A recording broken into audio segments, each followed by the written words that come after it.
Who understands? Stores closing one after another is making everyone nervous. Look, there are only 5 Carrefour stores left in Shanghai, and today, the CR Vanguard Dahua store officially closed. I saw it myself. The stores have been sealed with tape, and the shops leading to the supermarket aisle are having crazy clearance sales. This is Dahua Tiger City, located at the intersection of Baoshan, Xiaobei, Putuo, and Shanyang districts, bustling with crowds, especially on weekends. Almost every Sunday, my grandfather would take me on the number 27 tram to enjoy the bustling atmosphere on Nanjing Road. To be honest, it's disheartening to see multiple vacant storefronts along this section of Nanjing West Road. What we are looking at now are the street-level shops of the Zhongchuang building, opposite 818 Plaza. One of them has its lights on during the day, but the entire store is empty. Although there is a Metro Line 2 station exit here, these few shops have changed hands multiple times over the past few years. The owners have sold clothing, operated Starbucks coffee, and tea by Dao. The shops have also been vacant several times, suggesting that business has been challenging. This is the number 20 tram station opposite the Zhongchuang building. The shops on the backside are also vacant. If you check the historical images on Baidu Maps, you can see that the shops west of the American Eyewear store were also vacant in February 2021. In May 2019, a clothing store was operating there. Now, the shop windows still display well-known vacancy notices. Daoxiang Jing'an store closed, and its number of stores in Shanghai dropped sharply from 7 to only 2. Shanghai, once hailed as China's cosmopolitan heart and a global financial powerhouse, is grappling with a significant decline in 2024. This downturn is evident in its economic landscape and expatriate community. This shift not only alters Shanghai's global business standing but also profoundly impacts its socio-economic fabric, marking a period of decline unseen in recent history. The Daimai Shopping Center in People's Square in Shanghai is now closed down. I miss the crowds that were packed every day a few years ago. Doing business near the train station has become increasingly difficult, and many customers are no longer spending money in the vicinity. Why is that?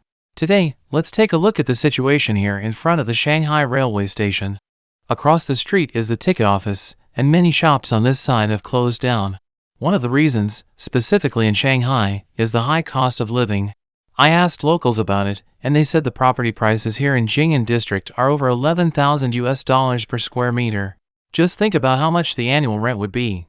It's very expensive to operate a business here. I asked the owner of the hostel where I'm staying, and he said he has many hostels in Shanghai. Just the annual rent costs him over $83,000, and he ends up giving at least half of his income to the landlord every year. This factory in Shanghai has closed down and moved away. The economy of many metropolitan cities in China are also failing.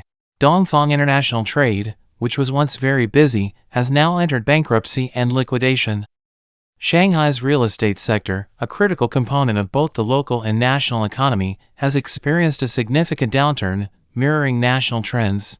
According to data released in the first 2 months of 2024, property investment in China fell by 9% compared to the same period in the previous year, with sales of newly built property also seeing a notable decrease of 20.5% in floor area terms. I really can't believe it. Now, 80% of households in Shanghai are technically bankrupt. I work in loans in Shanghai, so you guys shouldn't overlook this. Some people may appear glamorous on the surface, but in reality, they may not even afford a bowl of beef noodles for $4. Currently, those who want to sell their houses for cash can't find buyers, and even renting them out is challenging. Those who bought houses with loans are in a worse situation. Every month, almost all of their income goes towards mortgage payments, and they dare not risk losing their jobs. Once they are unemployed or out of work, they lose even the last vestige of dignity. This is the reality for most families in Shanghai now. Everyone is enduring, pretending to be doing well, and convincing themselves that there's still a chance for the housing market to recover. However, I think Shanghai's property prices will enter a long period of decline, making it difficult to recover. What do you think? It's been a while since anyone's had late-night snacks, hasn't it? Take a look around. I'm currently filming on the street, and all these shops can't stay open anymore. There are fewer and fewer people ordering takeaway, which means businesses are closing up early. And now, with no orders, we're just wandering the streets. Just earlier, I showed you a place that's constantly for rent. Now, there are so many closed shops along the roadside. I'm currently in Xinzhuang, Shanghai. Orders are scarce here. Let me turn left and show you the shops along the street. When was the last time you had late-night snacks? You can comment below. Orders in the evening are really pitiful. You can't get any at all. Seriously, no orders to be had. You can't even see any delivery guys on the street. Most of the eateries along this street have closed down. They open fast and close fast. Take a look at how many shops have closed here. The losses are endless, especially for those without any restaurant experience. They open a shop here and it closes within 2 or 3 months. Then they switch to another one. This downturn is part of a longer trend of cooling in the property market, exacerbated by a prior regulatory crackdown on developer leverage, leading to a liquidity crisis within the sector. While government efforts to arrest this downturn have been reported, the effectiveness of these efforts remains to be fully seen, with analysts cautious about declaring an end to the property sector's woes. In the past, job applications would be followed by numerous interview calls, but now, even after applying for months, there may be no response at all. Moreover, the rental market in Shanghai has also declined.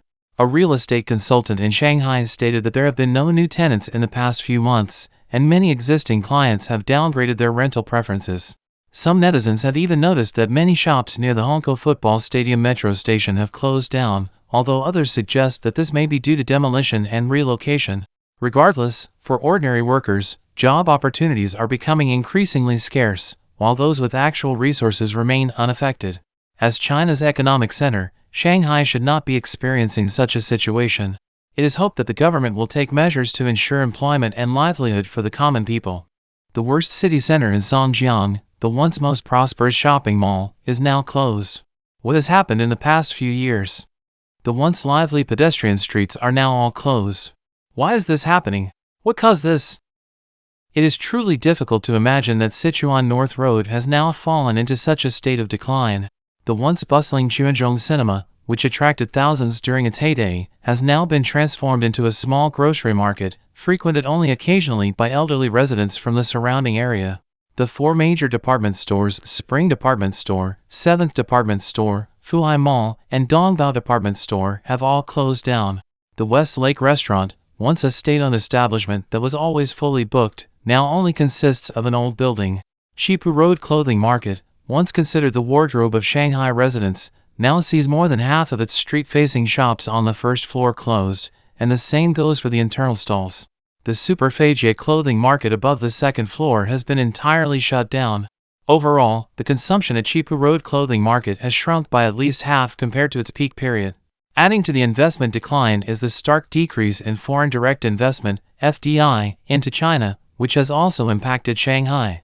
In 2023, China's FDI totaled just $33 billion on a net basis, a drastic reduction of about 80% from the previous year and the lowest level in 30 years. This decline points to heightened concerns among foreign investors regarding issues such as detentions for alleged spying, U.S. sanctions, and general apprehensions about the Chinese market's regulatory environment. Shanghai, as a global financial hub, has undoubtedly felt the impact of this decline, potentially affecting its ambitions to attract international businesses and maintain its status as a leading economic center. The high cost of living in Shanghai has made it difficult for many to stay in the city post-2021.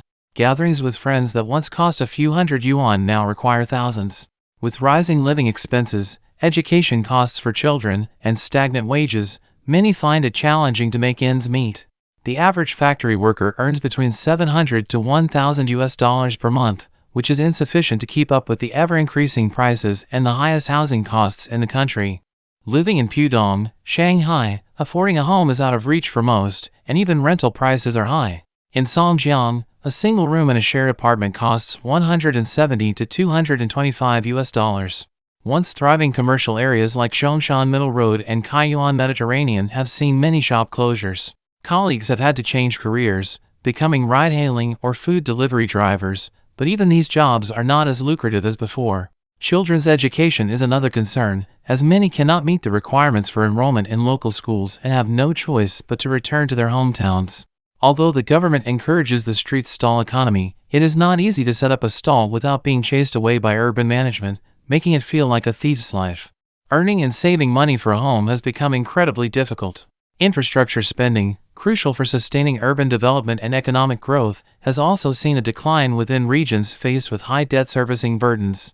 A Fitch Ratings report highlighted a directive from the central government to 12 regions in China, including presumably those surrounding Shanghai, to reduce infrastructure spending in 2024 by 23% compared to the previous year. This reduction is part of a broader effort to contain local government debt risks, albeit at the potential cost of economic growth and development momentum within these regions. The cumulative effect of these declines across real estate, FDI, and infrastructure investment is substantial, highlighting a multifaceted challenge facing Shanghai's economy. While the short-term implications include slowed growth and reduced investor confidence, the long-term effects could potentially reshape Shanghai's economic landscape, influencing everything from urban development to international business presence and innovation sectors. The disappearance of foreign companies, the cloistered doors of local businesses, and the ghostly silence in places that once buzzed with life are not just symbols of economic downturn, they are harbingers of a deeper malaise. For a city that prided itself on being at the forefront of China's charge towards global dominance, the current state of affairs is nothing short of a stark awakening to the realities of geopolitical tension, regulatory missteps, and the pitfalls of unchecked growth. The empty scenes at Dahua Tiger City and the deserted spaces along Nanjing West Road are just the beginning. Families, burdened by insurmountable debts and a living cost that far outstrips their incomes, find themselves teetering on the brink. Dreams of homeownership or financial stability have turned into nightmares of financial ruin, with 80% of households in Shanghai teetering on the edge of bankruptcy. The very soul of the city, its people, now faces a future where the promise of recovery feels like a distant mirage.